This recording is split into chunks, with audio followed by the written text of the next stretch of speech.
Aujourd'hui, ce matin, je voudrais évoquer un aspect important de la vie de tous, un aspect qui nous amène à nous poser un certain nombre de questions. La plupart du temps, nous nous demandons pourquoi tout cela retombe sur nous. Est-ce que tu passes par des moments difficiles?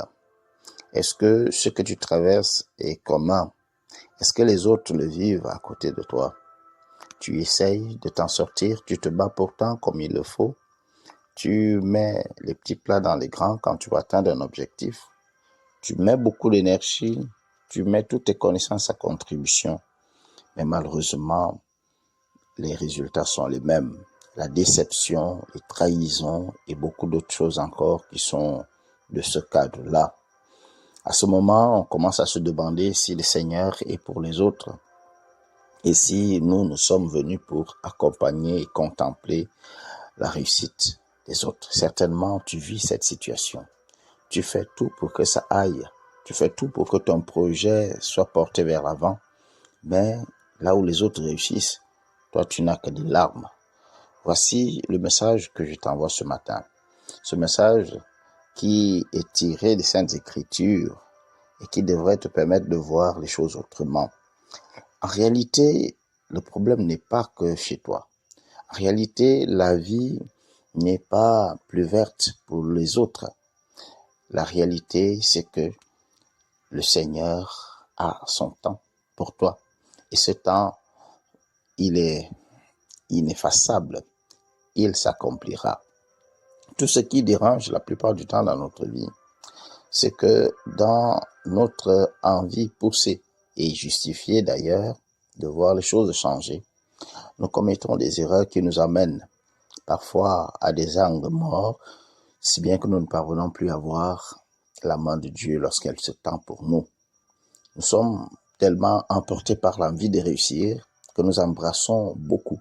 Or, qui trop embrasse, mal étreint.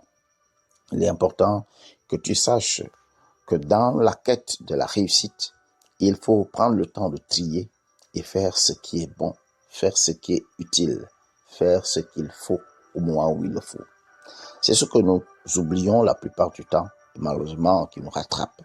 Nous voulons tellement réussir, nous voulons tellement changer notre condition, que nous sautons sur la première occasion, et pourtant, tout ce qui brille n'est pas or. Et ce qui lève premièrement la main n'est pas forcément la meilleure chose à tenir. C'est le même cas dans une relation.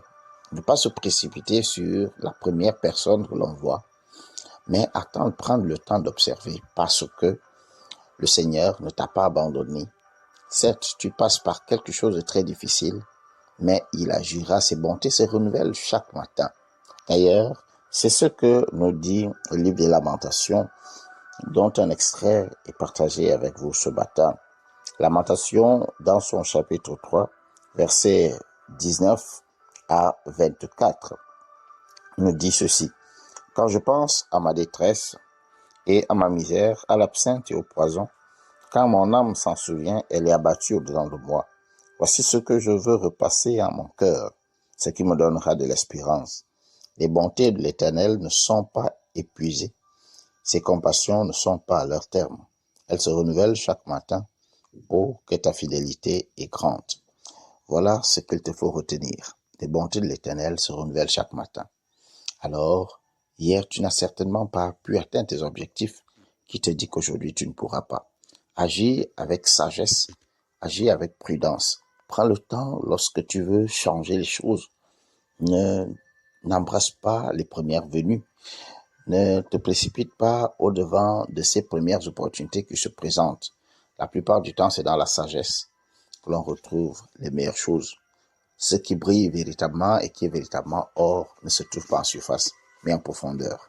Alors prends le temps de creuser et tu verras la grâce de Dieu de tes mains.